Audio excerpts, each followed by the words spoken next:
Working hard doesn't always come naturally. Sometimes it feels like a struggle just to get started or to keep going when things get tough. You know that working hard is important, but actually forcing yourself to do it, that's a whole different challenge. This isn't about waiting for motivation to strike or hoping you'll suddenly feel inspired.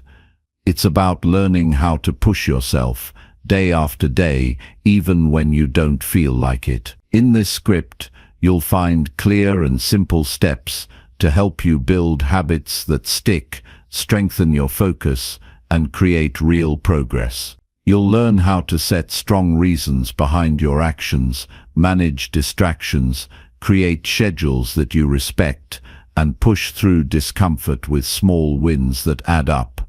You'll discover how to hold yourself accountable and surround yourself with people who lift you higher. Most importantly, you'll get practical tools for reviewing your progress so you never lose sight of where you're headed. This is about taking control of your own effort, making a choice every day to do the work required to improve your life. The process won't always be easy, but it will be worth it. By the end, you'll have a clear roadmap to force yourself to work hard in a way that feels natural and powerful. Stick with this, and you'll start seeing the difference in your daily habits and long-term success. Chapter 1. Build a clear reason that drives your actions. There's a reason why some people seem unstoppable. It's not talent, it's not luck, it's not even intelligence. It's clarity. They know exactly why they wake up early. They know why they push themselves when it's easier to slow down. They don't need to constantly force motivation because they have already made a decision. Their lives are built around a clear reason that drives everything they do. That clarity gives them an edge. It gives them focus, direction, and a kind of internal fire that doesn't fade when life gets hard. This chapter is about helping you build that kind of reason. Not a shallow goal or a temporary burst of excitement, but a deeper purpose that roots your actions in something solid. Every time you hit snooze, delay a task, or give up halfway, it's not because you're weak. It's because you haven't fully decided why the task even matters to you. Without a strong reason, you're only relying on willpower, and willpower burns out. If your goal is to force yourself to work hard, you need something stronger than willpower. You need a reason that speaks to you when no one else is watching. A reason that holds you up when you're exhausted. A reason that makes you keep going when results don't show up right away. That kind of reason doesn't appear by accident. You must create it. To start, ask yourself what you want from your life. Not what others expect. Not what looks good on paper, but what matters deeply to you. This isn't about fantasy or daydreams. It's about being brutally honest. Do you want freedom, respect, mastery, peace of mind, financial security? What outcome are you chasing when you say you want to work hard? Get specific. The more clear you are, the easier it becomes to move. Vague goals create hesitation, but specific reasons remove doubt. They give your actions meaning. Many people say they want success, but few define what success looks like. That's the first failure. If you wake up and tell yourself to work hard, but don't know what you're working for, your mind will always resist. Because the mind doesn't want effort for no reason. It wants reward. It wants purpose. So you must build a vision of what your life can become if you stay disciplined. Not in a fantasy way, but in a concrete, measurable, and emotional way. Close your eyes and picture your life if you did everything you said you would. Picture your health if you trained every day. Picture your income if you focused without distractions. Picture your relationships if you showed up fully. Picture the peace you'd feel if your days were structured with intention. Now do the opposite. Picture the pain of staying stuck. Picture the cost of your laziness. Picture the regret of wasted years. You need to see both pictures clearly, because pain and pleasure together create the fuel for change. It's not enough to just want better. You must be tired of the alternative. Once your reason is clear, make it visible. Write it down. Read it daily. Say it out loud when you feel tired. This reason becomes your standard, not just your inspiration, but your compass. Whenever you're tempted to slow down, you remind yourself what's at stake. Without this, you will always fall into the same traps. You will start strong, fade quickly, and wonder why you can't stay consistent. But when your reason is locked in your mind, your actions begin to change automatically. This is not about motivation. This is about identity. You must stop acting like someone trying to improve and start becoming someone who refuses to stay the same. Your reason must be strong enough to shift your mindset. If your only reason to work is to avoid guilt, you will give up. If your reason is built on proving something to others, you will burn out. But if your reason is built on becoming the best version of yourself, it will last, because it's not about external results. It's about internal standards. The truth is, discipline is boring. Results are slow. People won't notice your effort right away. But if you build your reason deep enough, you won't care. You'll keep showing up, because it's not about who's watching. It's about knowing you're moving in the right direction. That kind of self-respect is earned through action. Every time you honor your reason, you build trust with yourself, and that trust becomes strength. Some days your reason will feel far away. You'll forget what you're chasing. That's why you need to build systems to keep it alive. Create reminders. Put your reason on your wall, in your phone, in your journal. Every day revisit it. Not just when you feel lazy, but as a routine. You train your mind the same way you train your body. Repetition builds belief, and belief builds behavior. Now look at your current routines. Are they aligned with your reason? If you say your reason is to be successful, but your mornings start with 2 hours of scrolling, you're lying to yourself.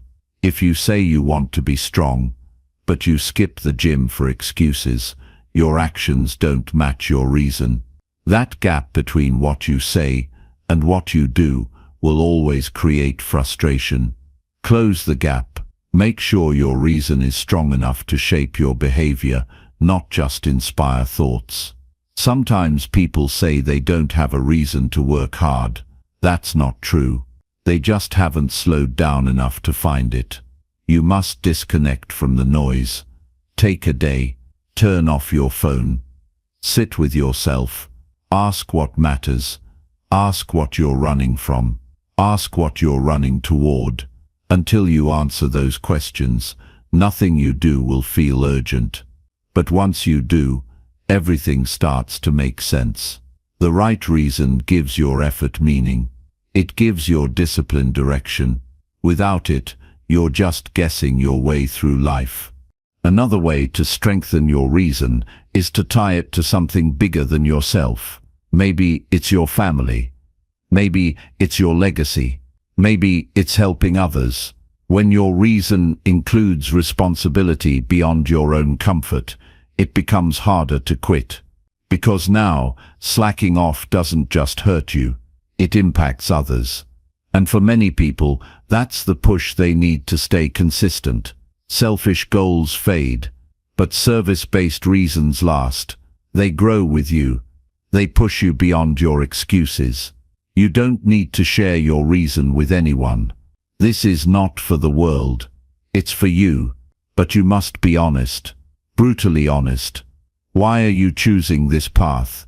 Why are you reading this book? Why do you want to force yourself to work harder? Write that answer. Make it short. Make it clear. And make sure it's real. Because when things get hard, and they will, This reason will be the only voice worth listening to. Working hard is not about being busy. It's about moving with purpose. Anyone can fill their day with tasks, but not everyone moves with clarity. When your days are aligned with your reason, even boring routines feel meaningful. Even slow progress feels rewarding. Because now, you know where you're going. You're not just working hard to feel tired. You're working hard to become someone you're proud of. And that's the final point. Your reason must help you become who you truly respect. Not who others admire, not who your younger self wanted, but who you, today, want to be. Every person has a version of themselves they haven't met yet. A version that's sharper, calmer, stronger, more disciplined. That version is not found. It's built, and it's built by aligning your daily actions with your deepest reasons. So stop waiting for perfect conditions. Stop thinking you need more time, more clarity, or more motivation. Start with what you have. Sit down, write your reason, make it clear, make it yours, revisit it every day. Let it shape how you work, how you think, and how you show up. This is the foundation. Everything else comes later. But without this, nothing will last. Work becomes empty. Discipline fades. Progress stalls. But with a reason, even hard days feel meaningful. And when you reach a point where quitting seems easier than continuing, you return to your reason. Not because it makes the work easier, but because it reminds you that the work matters. And when the work matters, everything changes. You stop negotiating with your excuses. You stop looking for shortcuts. You stop doubting your path. You just move. One action at a time. One step at a time. One decision at a time. Not because it's easy, but because it's necessary. And that's the power of a clear reason. It turns effort into direction, and direction into transformation. Chapter 2. Eliminate distractions that steal your daily focus. Distractions are not harmless. They are the silent killers of progress. They chip away at your focus one small moment at a time, leaving behind unfinished tasks, mental exhaustion, and the heavy guilt of wasted days. Most people don't realize how deeply distractions shape their lives until they've already lost too much time. If you want to work hard, if you truly want to reach your potential, you must begin by cutting away what does not serve you. That means being ruthless about what earns your attention and what doesn't. Every minute you spend distracted is a minute you gave away with no return. You don't need more time. You need fewer leaks in your day. Distractions are the leaks. They come in many forms: notifications, social media, random browsing, background noise, unnecessary conversations, and even your own racing thoughts. And while each one feels small, together they destroy momentum. The brain works best in long, uninterrupted stretches of focus. Every time you break that focus, even for a second, you pay a cost. Your energy resets, your thinking slows, and you lose your flow. If that happens 5 times in an hour, you didn't really work, you just floated through a fog of false effort. To eliminate distractions, you must start by noticing them. Be honest about where your time is going. Most people underestimate how often they check their phones, how often they tab hop on their computers, how often they break focus to reply to something meaningless. Track your attention like it's money. Because it is. Attention is the currency of results. If you waste it, your life becomes expensive with nothing to show for it. But if you invest it wisely, every focused hour pays you back in growth, in skill, in peace. You don't have to fix everything at once. Start small. Begin by identifying the top 3 distractions that ruin your day.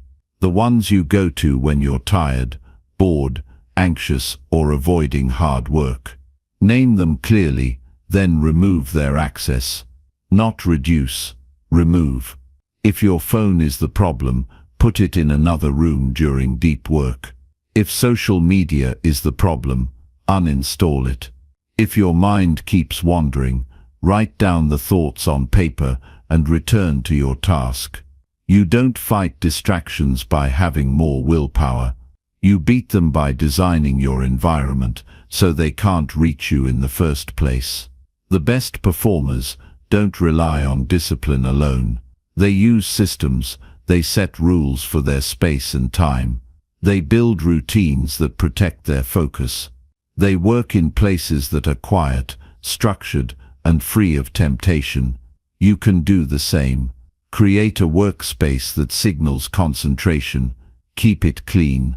Remove clutter. Turn off all digital notifications. Tell others not to interrupt you during specific hours. These boundaries are not harsh. They are necessary. They are a sign that your goals matter more than momentary pleasure. Time blocking is one of the most effective ways to guard your focus. Choose specific hours in the day when you will do deep work and make those hours untouchable. No phone, no internet browsing, no background media, just you and the task. The first few times will be uncomfortable. You'll feel the urge to escape. That's normal, but don't give in. Sit with the discomfort. Push through it. The mind eventually adjusts. The more you train it to stay with one task, the stronger your focus becomes. But if you keep allowing distractions, your brain becomes addicted to switching. And once that happens, even simple work becomes a struggle. You must also guard your mental diet. What you consume shapes how you think. If you fill your day with noise, with opinions, with quick dopamine from endless scrolling, you train your mind to be shallow. That makes it almost impossible to focus deeply when it actually matters. So be mindful of what you allow in. Read more, watch less. Reflect more, react less. Slow down the pace of your input so your mind can regain control. Depth cannot survive in chaos. Another trap to avoid is pretending that multitasking is productive. It's not. Switching between tasks rapidly doesn't make you efficient, it makes you scattered. You end up half finishing everything and mastering nothing. The brain is not designed to focus on more than one complex task at a time. If you want to make real progress, do one thing, do it well, and only move on when it's complete. That kind of focus builds excellence. Excellence builds confidence, and confidence fuels discipline. Some distractions come from your own habits. Procrastination often disguises itself as preparation. You tell yourself you're organizing your notes, researching more, or waiting for the perfect moment, but you're really avoiding the hard part. To eliminate this, make your starting process as simple as possible. Remove friction. Have your workspace ready before the day begins. Use checklists. Set timers. When it's time to work, there should be no decisions to make. Just action. Even people can be distractions. If someone constantly pulls you away from your goals, you must create space. This doesn't mean cutting everyone out. It means protecting your peak hours. The people who truly support you will understand.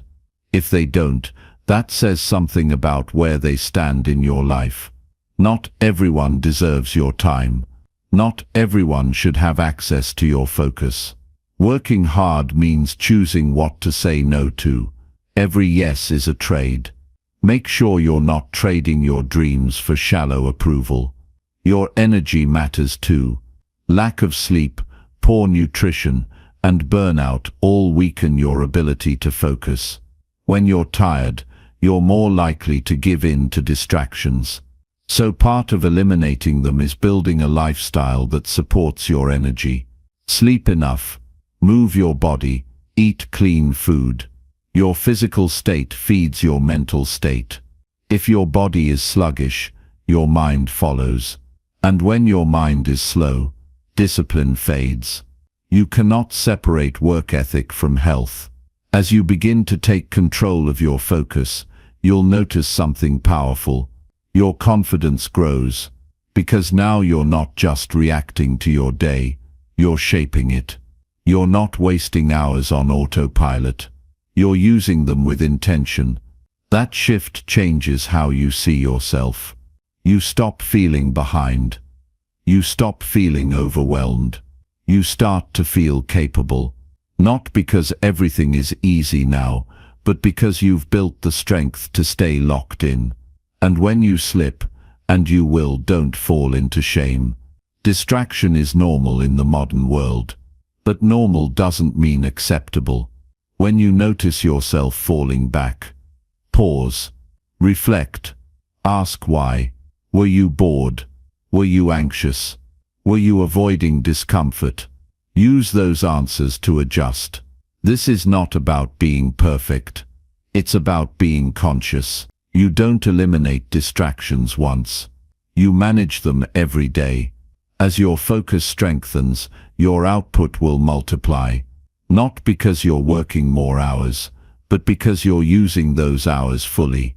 10 focused minutes are worth more than an hour of distracted work. So measure your day not by how long you worked, but by how present you were. That shift changes everything. You'll find yourself completing tasks faster, thinking clearer, feeling more in control. And that feeling becomes addictive in the right way. Because now you're not just surviving your schedule, you're owning it. The truth is, success is not about doing more. It's about doing the right things with full attention. Distraction steals that from you. Don't let it. Cut away the noise. Simplify your inputs. Build routines that support clarity. Train your mind to stay with one task until it's done. And when you do, the work becomes lighter, the path becomes clearer, and your life begins to move forward at a pace you can be proud of. Chapter 3. Create a strict schedule and honor it daily. If your life feels chaotic or unproductive, it's not because you lack ambition, it's because your days don't follow structure. Without a strict schedule, every day starts from zero. You wake up, and instead of moving forward with purpose, you spend your mental energy trying to decide what to do first. That indecision steals time. That hesitation creates disorder. You lose hours not because you're lazy, but because you didn't create a system to guide you. Structure brings freedom. When you know exactly what needs to be done, and when, you can put all your energy into execution instead of decision-making. A strict schedule is not about filling every minute with work. It's about giving every hour a clear purpose. Whether it's working, resting, learning or training, each block of your day must serve your long-term goals. If your time has no direction, your life will drift, and drifting turns into disappointment. The difference between a disciplined person and a distracted one is not motivation. It's clarity. A clear plan wins over a chaotic mindset every single time. That clarity must be created on purpose. Start by identifying what truly matters. Don't fill your schedule with what looks impressive. Fill it with what moves your life forward. This means cutting out low-value tasks and replacing them with the work that builds your future. If you have 10 things to do, but only 2 of them actually matter, your schedule should prioritize those 2 and remove the rest. High achievers don't do more. They focus better. A tight schedule forces you to confront your priorities. It forces you to stop lying to yourself about how much time you really have. When you build your schedule, be honest about your strengths and energy patterns. Don't copy someone else's system. Build one that suits your nature. If you think best in the morning, protect that time for deep work. If your mind slows in the afternoon, use that for lighter tasks. Design your day to work with your rhythm, not against it. A schedule is not about being robotic. It's about being intelligent with your time. Smart structure beats forced productivity. And when you work in alignment with your energy, consistency becomes easier.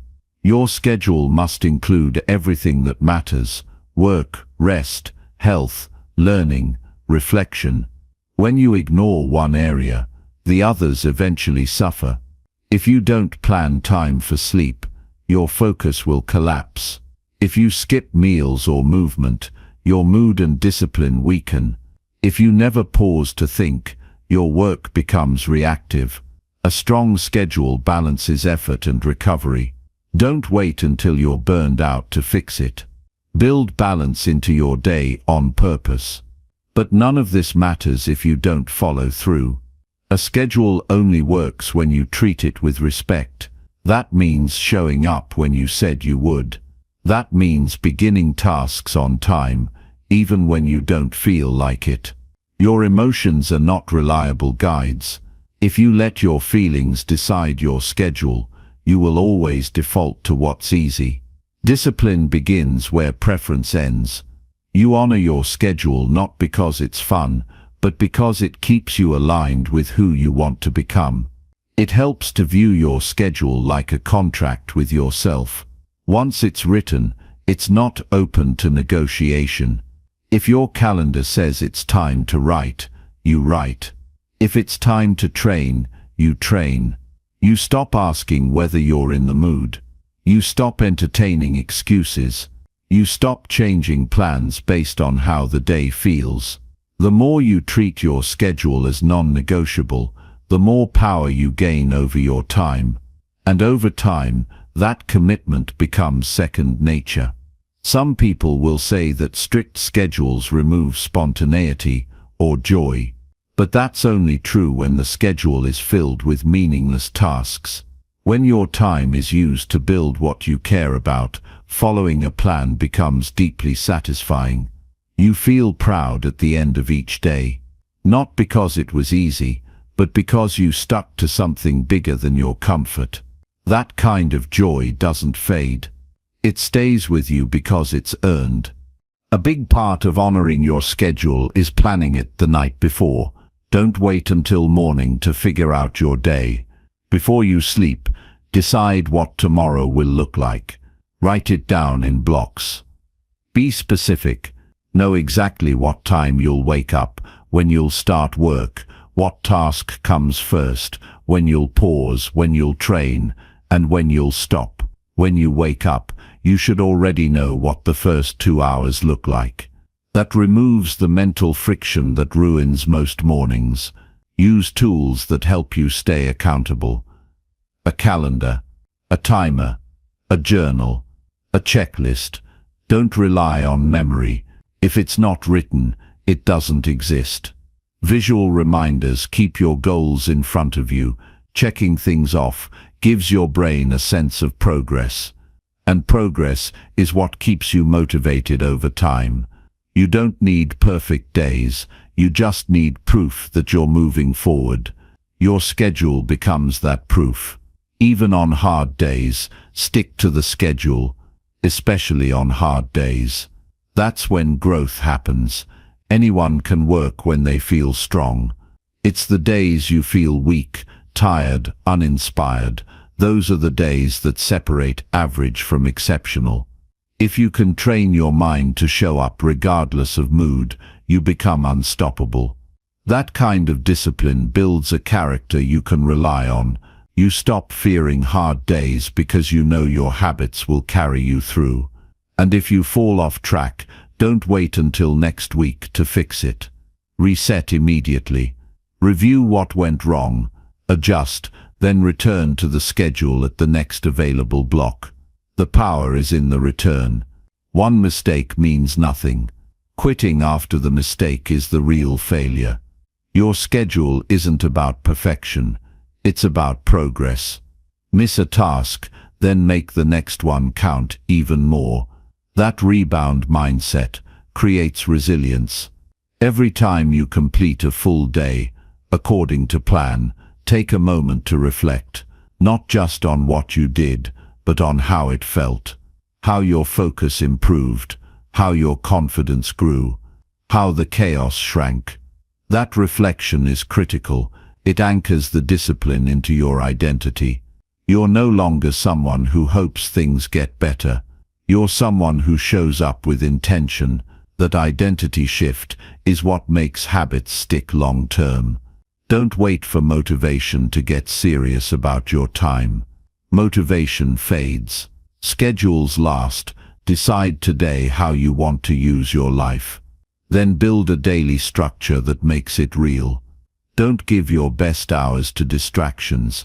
Don't hand your day over to randomness. Take control. Create the plan. Then live it like it matters, because it does. Chapter 4. Train your mind to act without hesitation. Hesitation is the space where dreams die and progress stalls. It is the silent killer of momentum. The invisible wall that stands between your thoughts and your actions. When you hesitate, even for a second, you allow fear, doubt, and overthinking to take control. The moment you pause to question whether you're ready, whether it's the right time, whether you feel like it, you give your mind an opportunity to talk you out of doing what you know you should. To train your mind to act without hesitation, you must first understand that action is not something that waits for the perfect mood or perfect plan. Action is a muscle that is strengthened through repetition and deliberate commitment. The key to immediate action lies in deciding ahead of time who you are going to be.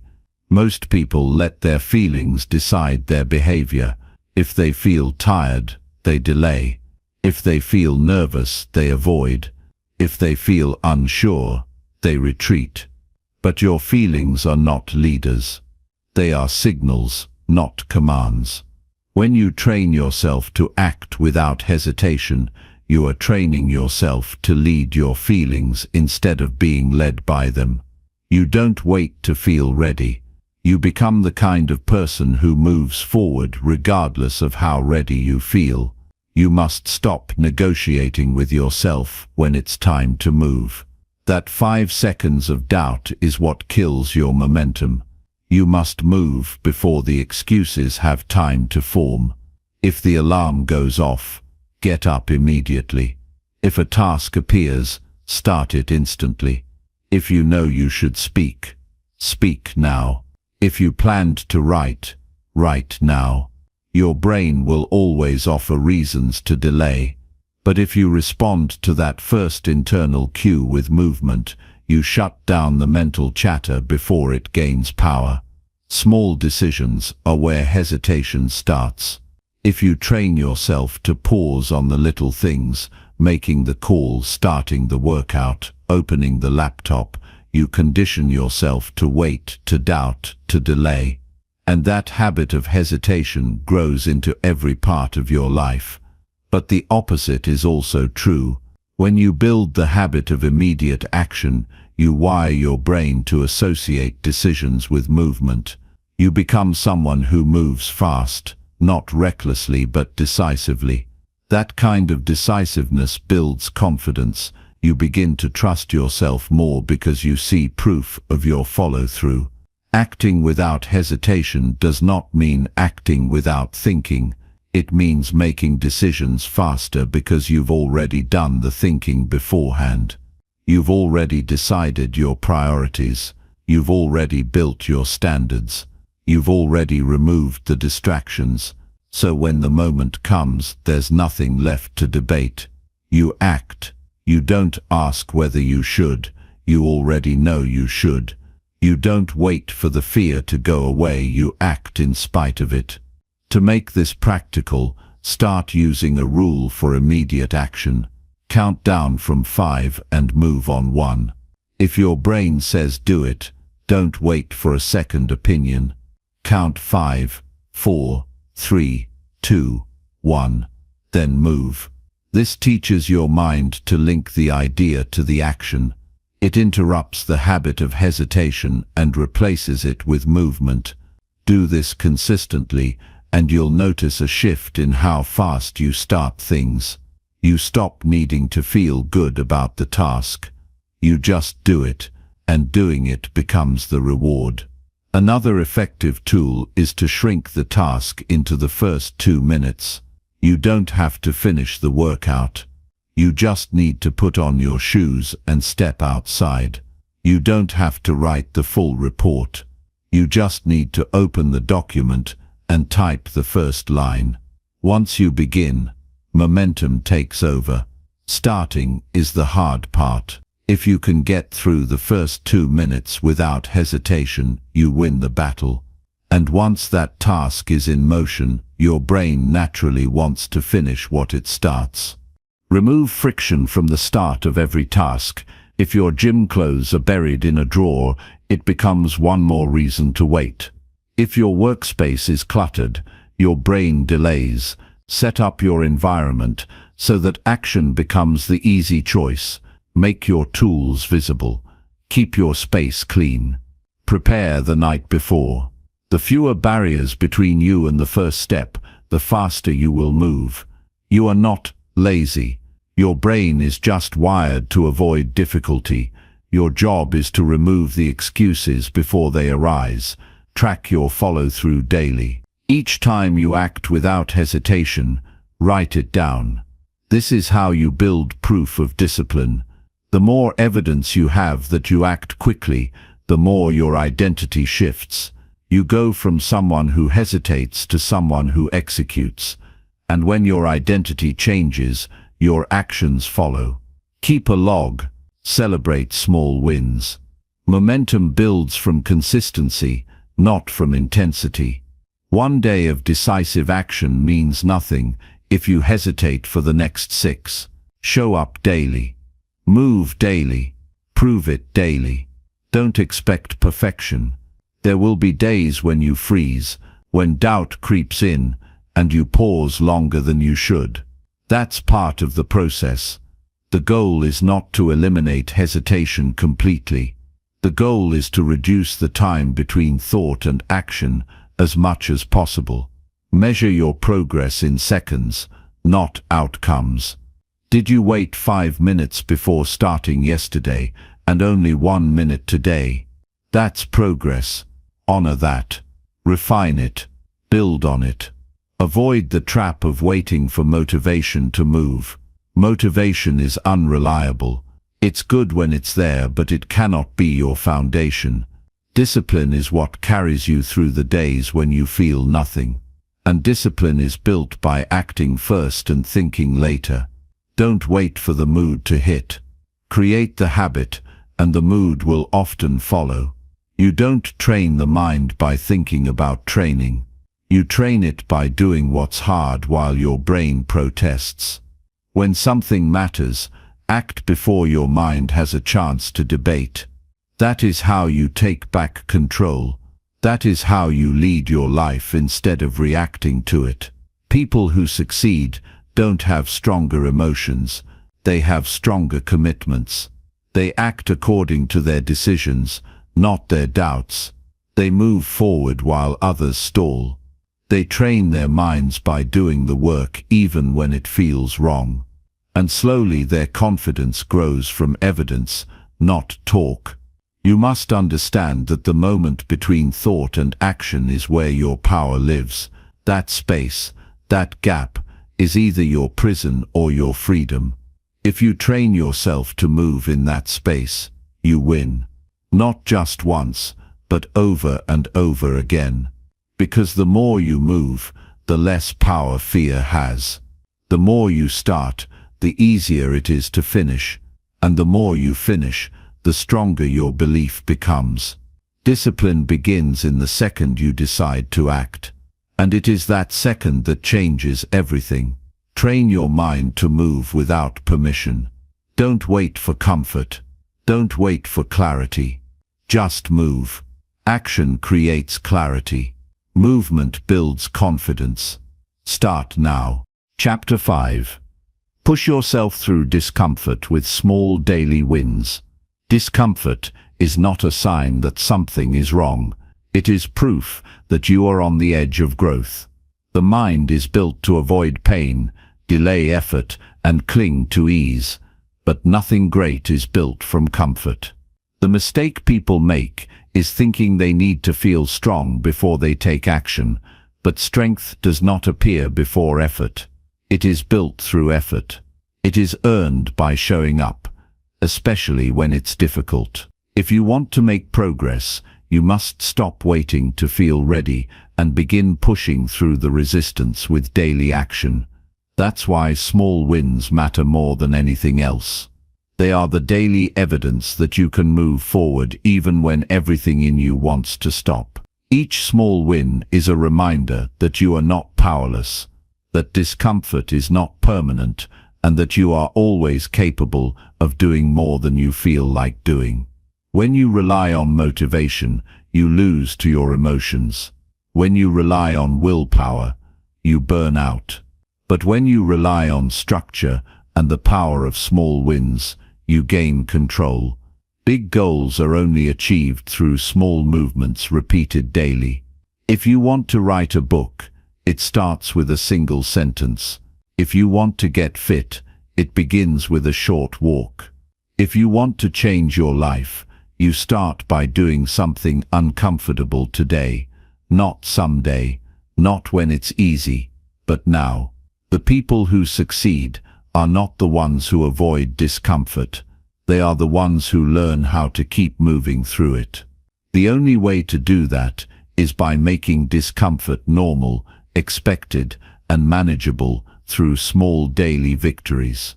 A small win can be as simple as waking up on time, making your bed, doing one more rep at the gym, finishing the task you were avoiding, or saying no to the urge to quit early. It doesn't matter how impressive the action looks to others. What matters is that you did something that stretched you just a little beyond what was comfortable. Over time, these moments compound. One win builds on the next. You begin to see yourself as someone who follows through. You trust your own effort. You build quiet momentum. The gap between who you are and who you want to be starts to shrink, and you realize that you don't need to wait for big breakthroughs. You need to keep stacking small wins. Most people fail not because they lack talent, but because they want progress without friction. They want change to feel easy. They want transformation without tension, but growth will always come with resistance. The mind will always look for the path of least effort.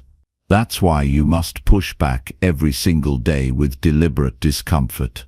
Start by doing one thing each morning that you don't want to do. That could be getting out of bed when the alarm rings. It could be finishing a task before checking your phone. It could be skipping the easy choice and doing the hard one first. These moments may seem small, but they shape who you are. You are not just completing a task. You are proving that you are stronger than your excuses. There will be no dramatic signal that tells you when you're making the right choice. In fact, most of the time, discomfort will make you feel like quitting. You'll feel tired, uncertain, and tempted to take the easy route. But that's exactly when the small win matters most.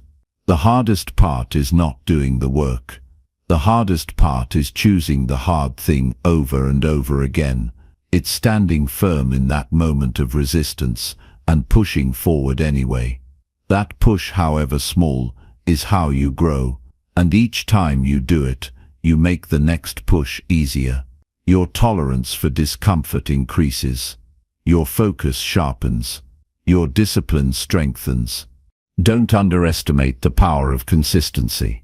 One hard thing today followed by another hard thing tomorrow builds resilience far faster than one big effort followed by weeks of avoidance.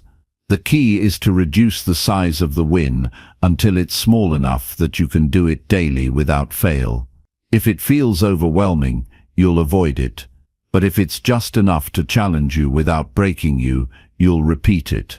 That's how habits are built, not by trying to do everything perfectly, but by doing one thing persistently.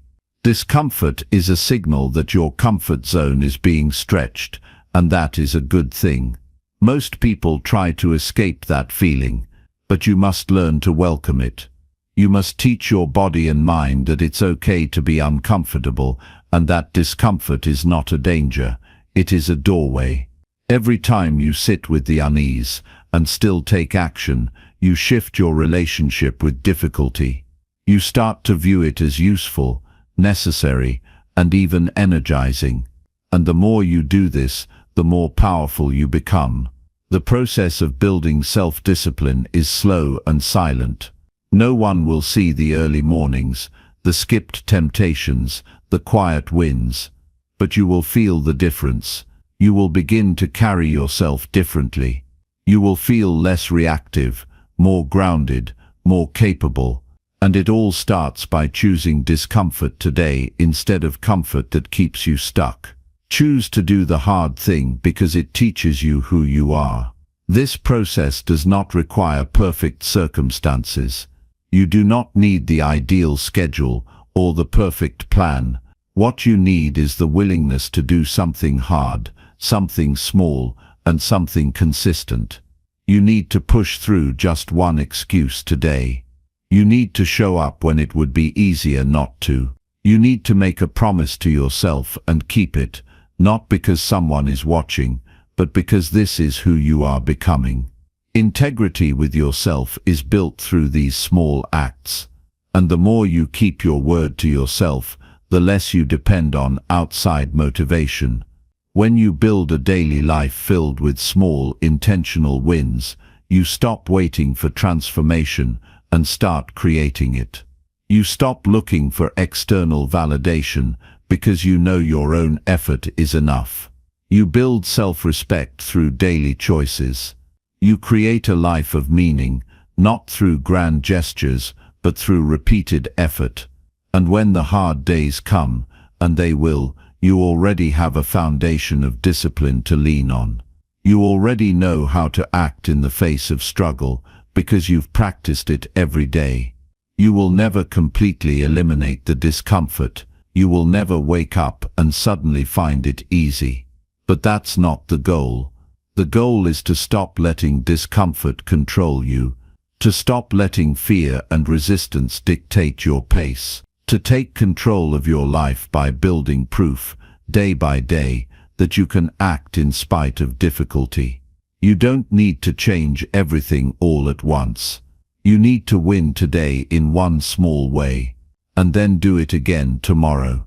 Over time, those wins become your identity. They become your strength. They become the quiet force that pulls you forward, no matter what. Chapter 6. Track your habits and never break the chain. Progress without tracking is often just motion without meaning. You think you're improving, but without clear evidence, you're simply guessing. The mind is easily deceived by feelings, and feelings are unreliable. One day you feel motivated, the next you don't. One week you think you've made progress, the next you feel like you've gone nowhere. That's why you must track your habits. Not just once in a while, not just when it's easy, every day. Because when you track your habits, you bring truth into your daily routine. You don't rely on emotion. You rely on facts. You see what you did and what you didn't do. You remove the stories and face the reality, and that kind of clarity creates power. A habit is not something you do once. It's something you repeat until it becomes part of you. But repetition without awareness can quickly slip into inconsistency. People often start strong and then slowly drift. They miss one day, then two, and suddenly the habit is gone. Not because they didn't care, not because they weren't capable, but because they stopped paying attention. The chain broke, and they didn't notice it until it was too late. When you track, you prevent that.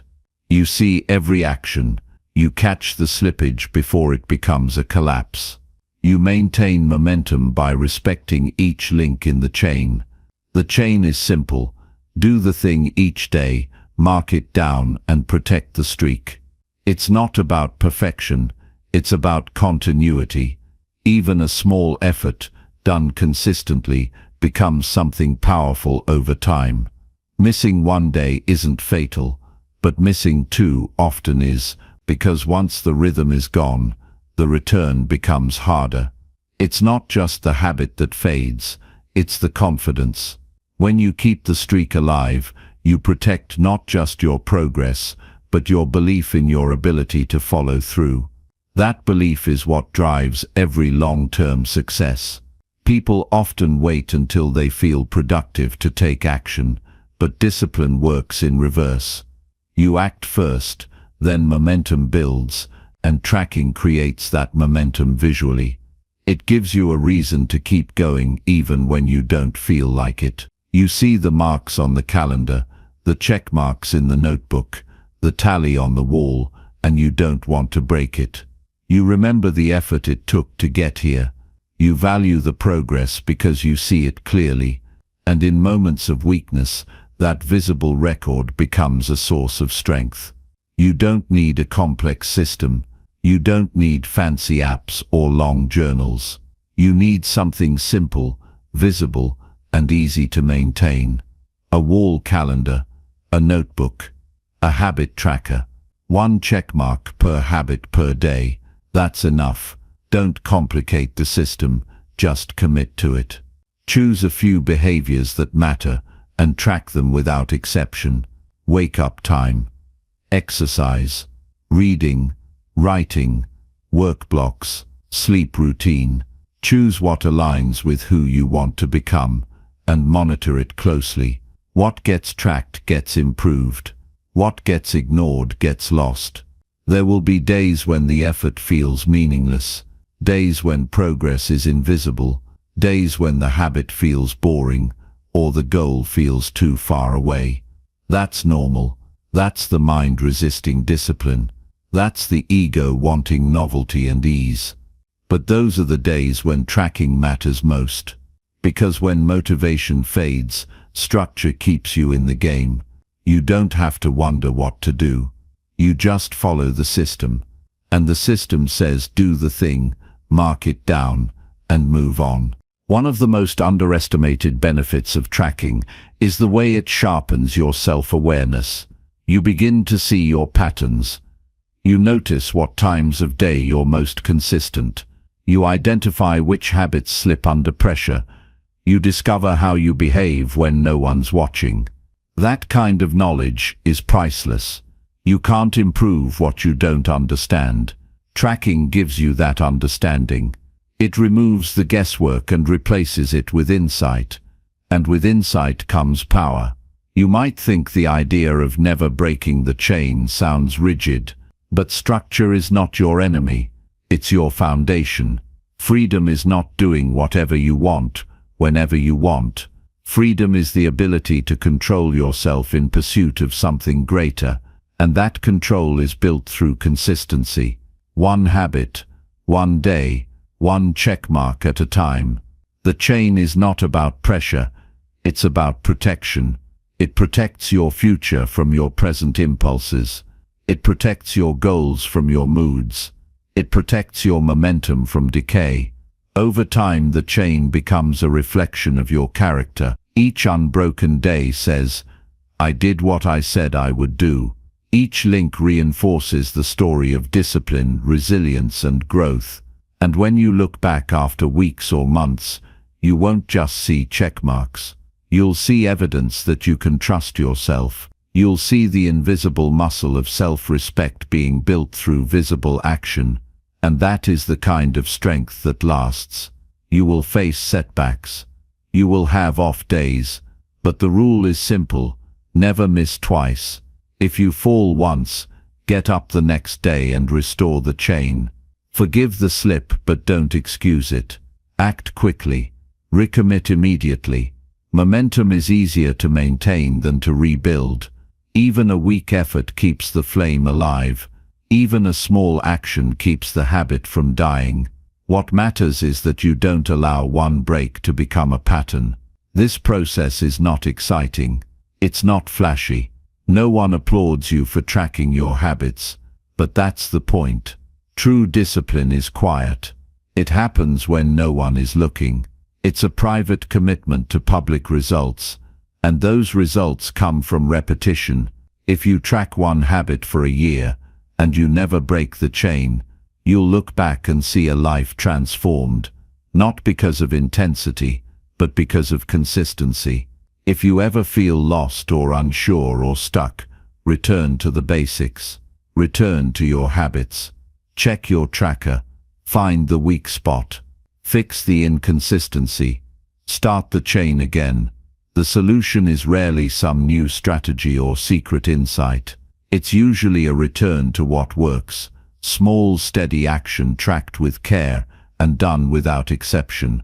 Discipline doesn't require perfection. It requires presence. It requires honesty. It requires that you stop hiding from your results and start facing them with courage. That courage grows each time you choose to show up, even in a small way. And the chain you build becomes the structure that carries you forward when willpower fades. Track your habits because your future depends on it. Never break the chain because the chain is more than a system. It's your promise to yourself. And each day you keep that promise, you take control of your life, one mark at a time. Chapter 7. Set brutal deadlines and hold yourself accountable. A goal without a deadline is just a wish dressed in illusion. People talk about what they want to achieve, but they rarely commit to when it must be done. Without a brutal, non-negotiable deadline, the mind plays tricks. It tells you there's always time. It convinces you that tomorrow will offer more energy, more clarity, more desire, so you wait. You drift. You plan endlessly and execute sparingly. And in that gap between intention and action, your potential slowly decays. The only thing that forces urgency is time pressure. Not soft, flexible time. Hard deadlines. Brutal ones. Dates you don't move. Limits you don't bend. And it is in that constraint where discipline is born and growth is accelerated. Most people don't fail because they lack skill. They fail because they lack urgency. They think time is abundant, so they stretch their work across days and weeks. They start but never finish. They dabble, pause, restart, and drift again. But when you give yourself a harsh deadline, something shifts. You start thinking differently. Your actions become sharper. You cut the unnecessary. You stop negotiating with laziness. You begin to operate with a level of focus that only time scarcity can create. The clock becomes your mirror. It shows you exactly how seriously you're taking your life. Deadlines eliminate excuses. You can't delay. You can't perfect endlessly. You can't spend days organizing without producing.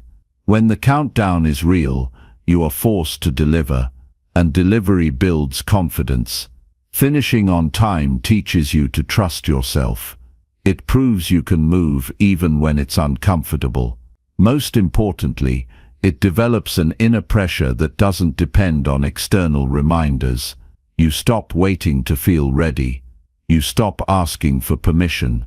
You start doing because you said you would. And that kind of integrity is rare and valuable. You don't need someone to scream at you. You don't need punishment or praise. What you need is to honor your own word. Say what you'll do and by when, and do it. Every time you break that agreement with yourself, you reinforce weakness. You show yourself that your promises are optional. And every time you meet your deadline, you carve a deeper groove of self-discipline. You teach your brain that discomfort is not a barrier. It's just part of the process. Accountability begins with that inner contract. To set a brutal deadline, you must be honest. How long does it truly take to finish that task? Not how long it takes when you're distracted, half engaged or stalling. How long does it take when you're focused and determined? That's the real estimate. Use that number and subtract time, not add it. Deadlines should challenge you, not accommodate your comfort. You don't grow by giving yourself more room to procrastinate. You grow by tightening the schedule until your only choice is to act. That squeeze creates speed, and speed sharpens the mind. When you've set the deadline, make it public. Share it with someone who won't let you off the hook, someone who won't soothe you with soft words or let you wiggle out with weak justifications. Accountability demands visibility. It's easy to lie to yourself in private. It's harder when someone else is watching. You need that pressure. Not because shame is useful, but because friction exposes truth. When you know someone will ask, "Did you finish?" you think twice before delaying. You take your commitments more seriously. You start acting like your results matter. Track your deadlines visibly. Use a whiteboard, a wall chart, a daily countdown. Make it impossible to forget. The mind loves to ignore uncomfortable targets, so you must keep them in your face. That discomfort is a signal that you're taking your work seriously. If your deadlines feel too easy, you're not growing. If they feel too distant, you'll start tomorrow.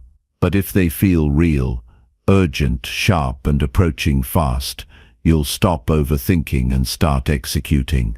And that's where progress happens. Discipline lives in the moments when you want to delay, but don't. Those moments are shaped by the strength of your deadlines. If your mind knows there's room to escape, it will take it. But if your schedule offers no exit, your energy shifts. You stop looking for comfort. You begin looking for ways to finish. You prioritize. You cut distractions. You act now, not later.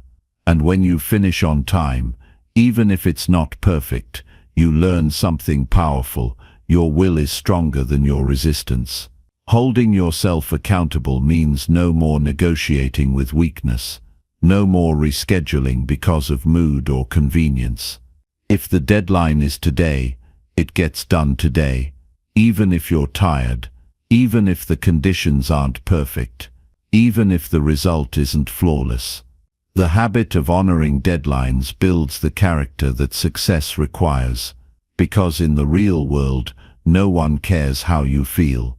They care whether you delivered, and the most successful people deliver not because they feel like it, but because they made a decision and followed through. Start with small deadlines and expand. Give yourself 2 hours to finish a task that used to take all day. Give yourself 1 hour to clean up your inbox, 30 minutes to write that email, 15 minutes to start the thing you've avoided for weeks. Make the deadline sharp. Hit it, no matter what. Then build from there. Over time, your tolerance for pressure increases. Your ability to finish improves. Your speed and clarity grow. And eventually, brutal deadlines no longer feel brutal.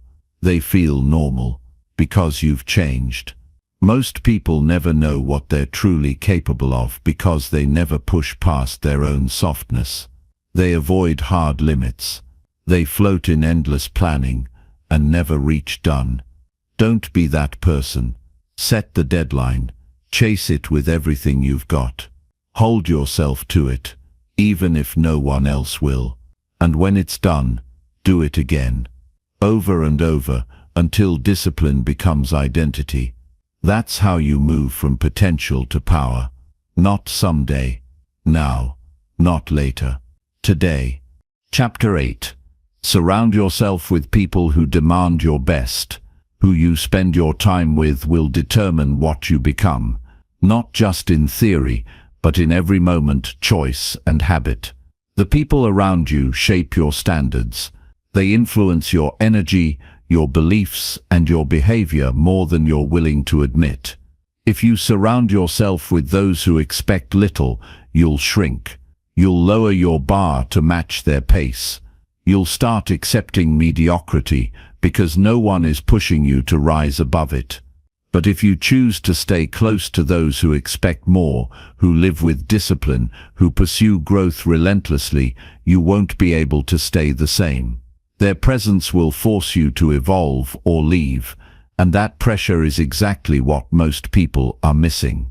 Comfortable relationships often become the reason people remain stuck. Friends who excuse your laziness, family members who validate your procrastination, colleagues who bond over shared excuses. These dynamics feel safe, but they're dangerous. They keep you at your current level by never challenging you to rise. You start adjusting your dreams to fit their expectations. You stop reaching. You stop pushing. You tell yourself you're doing fine because the people around you aren't growing either. It becomes a slow decay, a life where you're busy but not better. To grow, you need people who challenge your excuses. People who don't clap for every small effort but ask why you're not pushing further. People who are building something in their own lives and expect you to do the same. Their presence won't always feel good. At times it will sting. It will highlight your inconsistencies. It will force you to confront your own lack of effort. But that tension is where transformation begins. You don't improve by being told you're enough. You improve by being reminded there's more in you. Seek out those who live with integrity. Those who don't just talk but do. Those who wake up early, train hard, work with focus, and hold themselves to a high standard. Their habits will influence yours. Their mindset will sharpen yours. Being around them will make it uncomfortable to settle. You'll feel a quiet pressure to level up, not because they demand it directly, but because their way of living exposes the gap between potential and performance. That kind of environment can change the trajectory of your entire life. It's not about finding perfect people. It's about finding people who are committed to progress. People who reflect what discipline looks like in action, who aren't distracted by every new trend, who aren't pulled in every direction, who aren't wasting time complaining. Their focus will become contagious. Their discipline will become your mirror. You'll start measuring yourself not by how you feel, but by what you finish. And slowly your standard for yourself will rise, not because someone forced you, but because your environment no longer tolerates your weakness. Sometimes the most powerful support doesn't come from encouragement, but from expectation. When someone close to you believes in your ability, they don't accept your excuses. They don't let you lower your goals. They remind you what you said you wanted, and they hold you to it. That accountability can feel uncomfortable, but it's honest. It cuts through the noise, and it shows you what true support really looks like. It's not people who make you feel good, it's people who make you better. You need to be around people who are not impressed by your potential, but interested in your results. Potential means nothing without proof. Everyone has dreams. Everyone talks about what they're going to do. Few actually execute. The right people won't praise you for intentions. They'll ask what you've completed. They'll ask what action you've taken. And that question alone can reset your mindset. Because once you surround yourself with people who are driven, it becomes harder to pretend you're doing your best when you're not. This doesn't mean cutting everyone out of your life. It means being intentional about who gets your time, your energy, your attention. Keep your circle small but serious.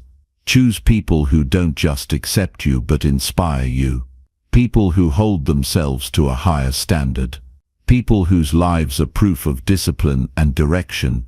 You'll know you're in the right company when you feel challenged, not coddled. When your excuses stop working. When your days become sharper because your environment won't let you drift.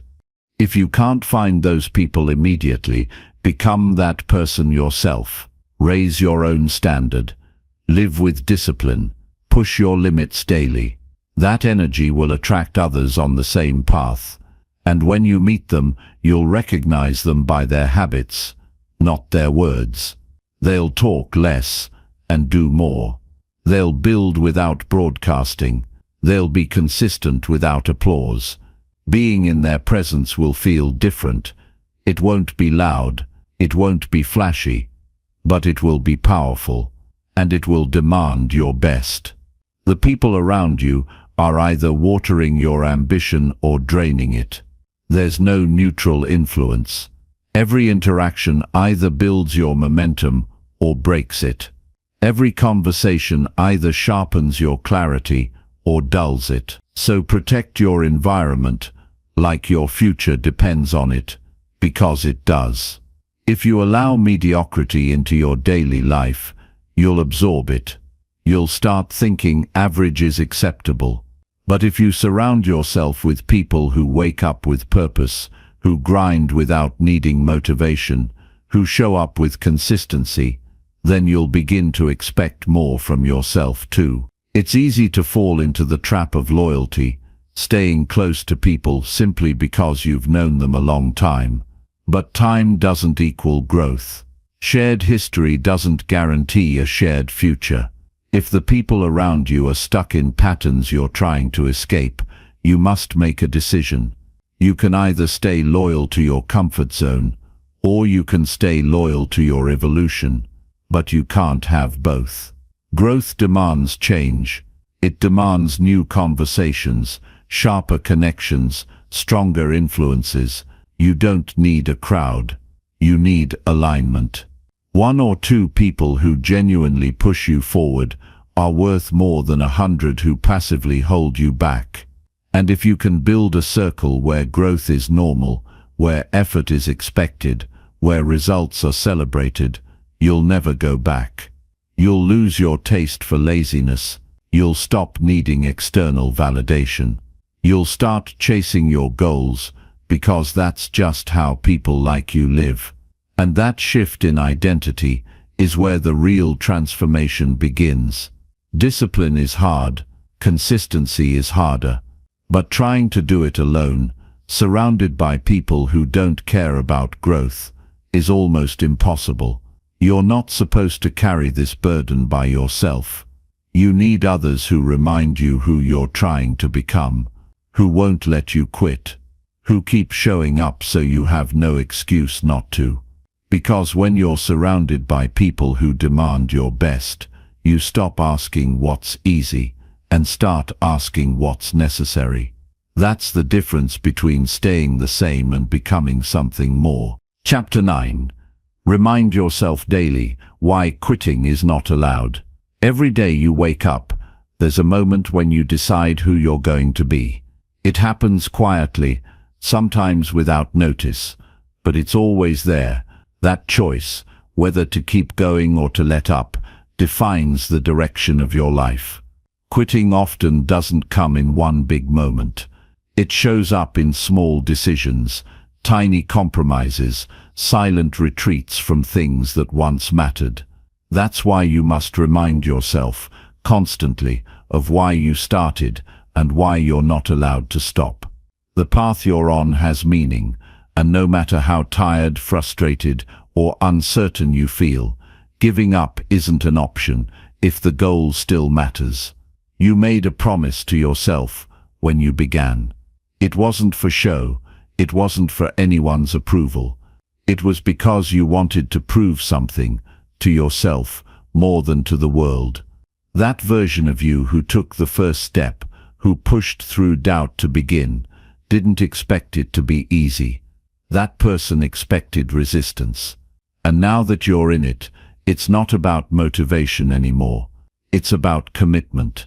It's about looking at your own reflection and saying, this matters enough to endure the hard parts. You will have days when it doesn't feel worth it. You will have mornings where everything feels heavy, and evenings where progress seems invisible. In those moments, quitting whispers louder. It tries to sound reasonable. It tells you you've done enough, that maybe this isn't for you, that perhaps you should change paths. But those voices don't come from truth. They come from fatigue. They come from fear. And you must learn to respond with clarity. You must remind yourself that feelings are temporary, but regret lasts. There is a version of your life that only becomes real if you don't stop. That version exists on the other side of hard days, not instead of them. You're not being tested because you're weak. You're being tested because you're close to growing into someone stronger. Quitting ends that process before it finishes its work. It closes the door before the reward can arrive. That's why you need reminders, not external ones, written on your mind, built into your routine, reasons that pull you forward when your strength is running low. You must have a reason that makes quitting feel disrespectful, not to others, but to yourself. You didn't come this far to start over again. You've carried too much.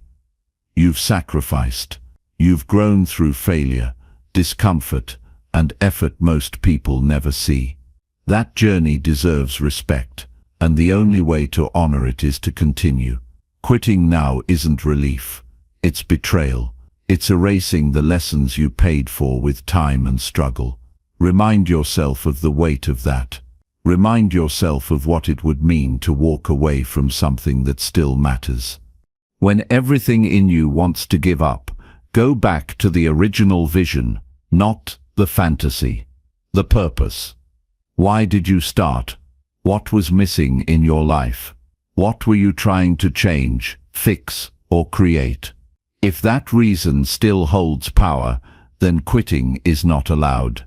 Because if the purpose still lives, then the path still calls. You don't need to be perfect. You don't need to get everything right. You just need to stay in motion.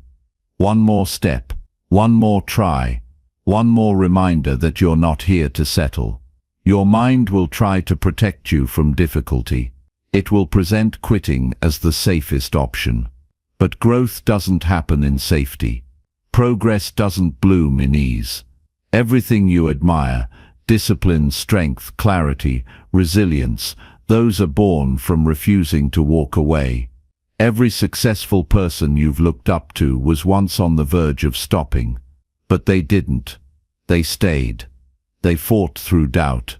They learned how to keep going when it didn't feel good.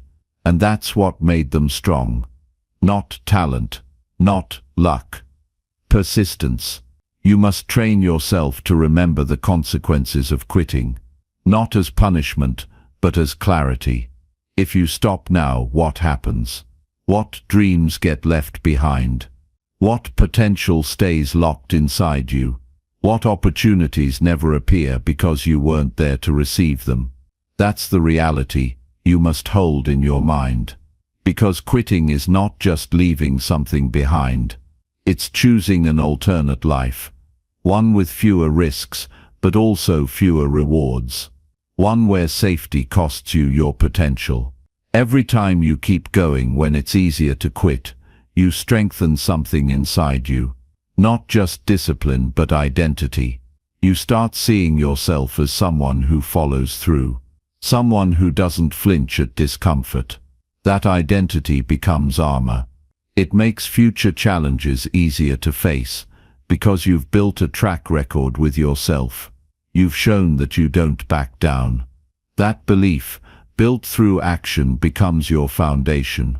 There's nothing glamorous about persistence. It's not exciting. It's quiet, lonely, and often invisible. But it's powerful, because in a world where most people stop when it's hard, the one who keeps going stands out. Over time, that consistency compounds. Not in overnight wins, but in undeniable results. And when those results arrive, they bring a confidence that can't be faked. A strength that can't be taken. A life that was earned. If you feel like quitting, that's not weakness. It's human. What matters is what you do with that feeling. Will you let it control you, or will you let it pass? You don't need to feel strong to stay the course. You just need to choose not to give up. That decision made repeatedly will transform everything. So every day, remind yourself of the work you've put in. Remind yourself of the vision you still believe in. Remind yourself that discipline is your anchor, not your mood. And most of all, remind yourself that quitting is not an option. Because the moment you let yourself walk away is the moment you tell yourself that pressure means stop. But you're not that person. You were never meant to be.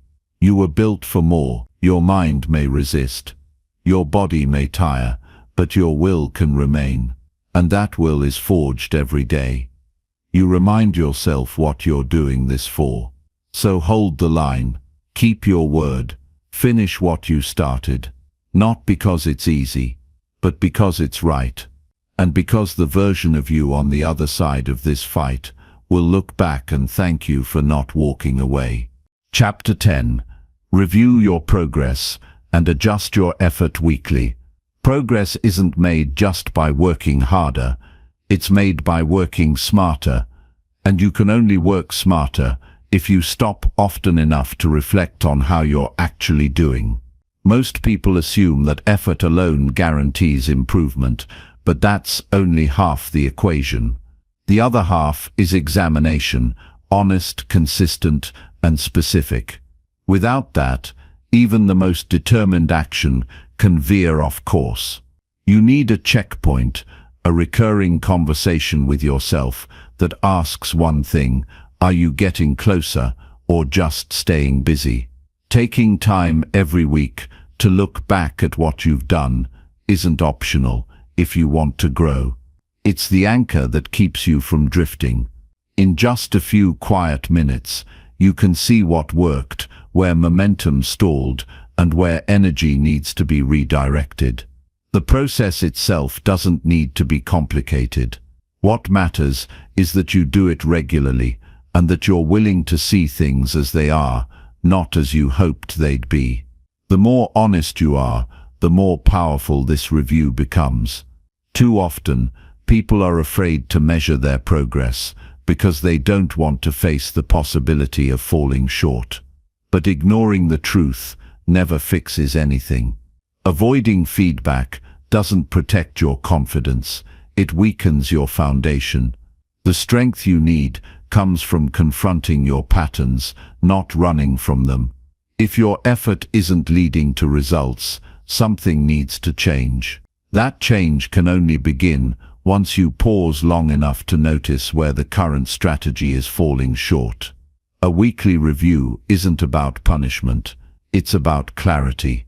When you look at your week with intention, you begin to understand your habits, your distractions, your tendencies. You see how your time was spent, and whether that time honored your priorities. Sometimes you'll realize you gave too much energy to the wrong tasks. Other times you'll see how a few small wins added up to real progress. But either way, you're learning, you're not guessing. And when you stop guessing, you start evolving. Once you've reviewed, the next step is just as important. You must adjust. Reflection without action is just journaling. You need to take what you've seen and apply it forward. That may mean cutting out low-value tasks or shifting your focus to the things that actually move the needle.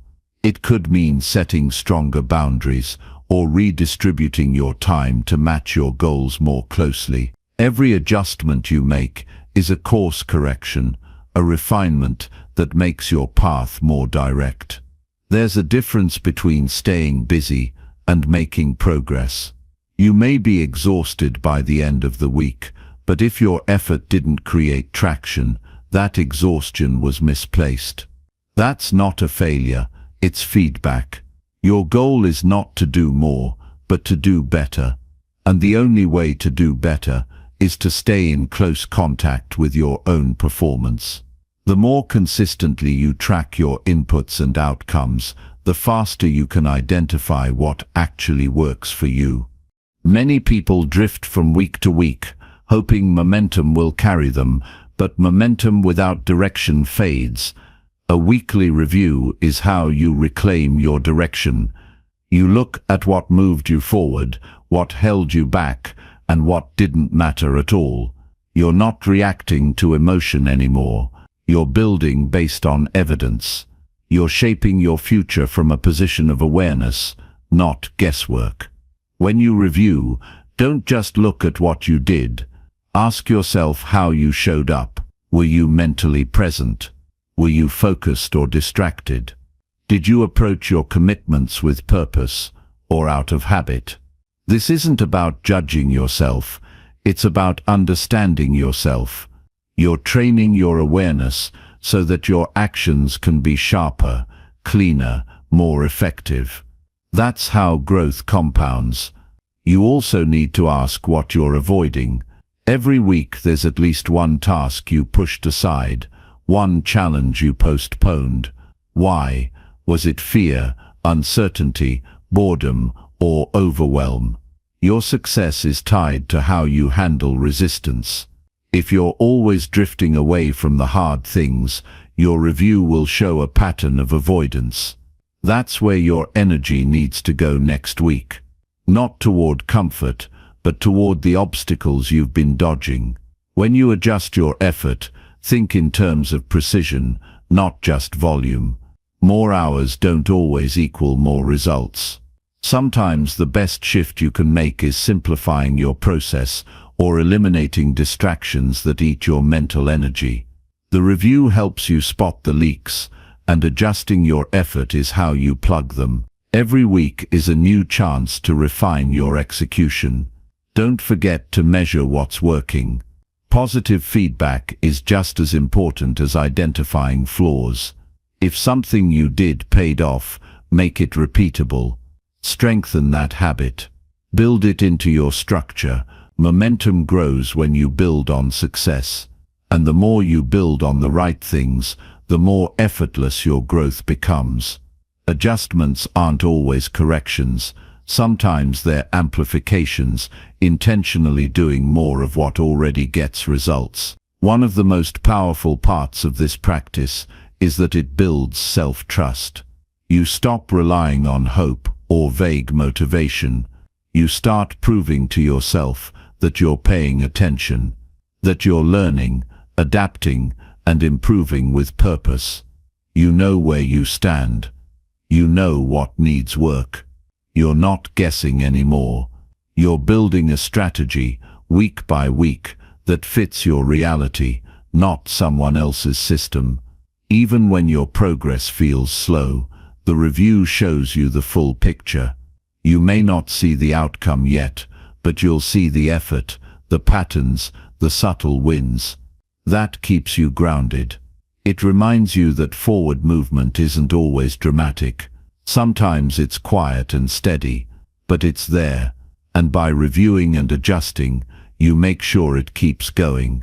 Without reflection, effort becomes noise.